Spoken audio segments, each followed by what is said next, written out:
how do you like the conference so far? This conference is great. We've been here for 2 years. The audience is always on point. The topics are great. I think there's a good participation between the audience and the speakers, and we actually get to learn a lot as well as be able to present at this conference. And what do you offer, maybe referring as well to the GDPR? Of course, yeah. So the OneTrust software platform is a privacy platform. It manages all of your privacy-related concerns from a gap analysis, data mapping, PIA, DPIA surveys through to vendor risk management. If we're looking at consent and consent preferences, cookie consent on websites, really comprehensive end-to-end GDPR platform. And where do you see the main challenges maybe as well coming up for the data protection branch, referring again to the GDPR? And where do you see what shall be done? I think there's lots of challenges coming up. We've got 10 days to GDPR going live. I think that's going to be an exciting 10 days. I think we're going to see a lot of change of direction beyond that 10 days in terms of companies understanding where they are on their roadmap. Now this is an in-force law. Data subject access requests, I think we'll see really changing. So the way that the subjects can, the access requests and express their rights to us, I think we'll see a bit of an inbound sort of peak of data coming through. I think that's going to be the next thing. Consent is always the big topic that people are trying to figure out how to handle. So there's still plenty of work to be done right now, and that roadmap is more and more important.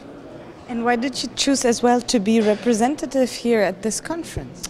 So I have the luxury of choosing a number of things that I do in my week, and the EDPD is a great conference. I like the delegates here.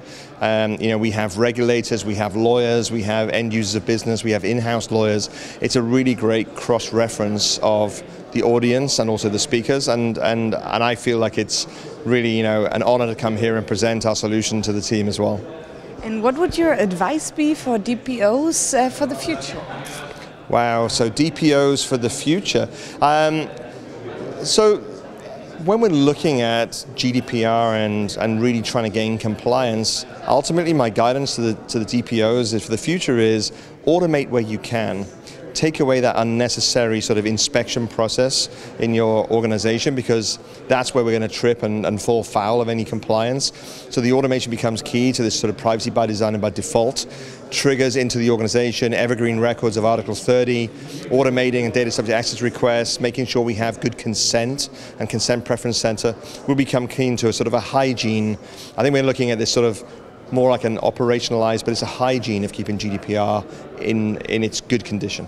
What would you say is the added value of a conference like this? A couple of good added values of us being here. We get to speak at your event, which I think is really invaluable for us.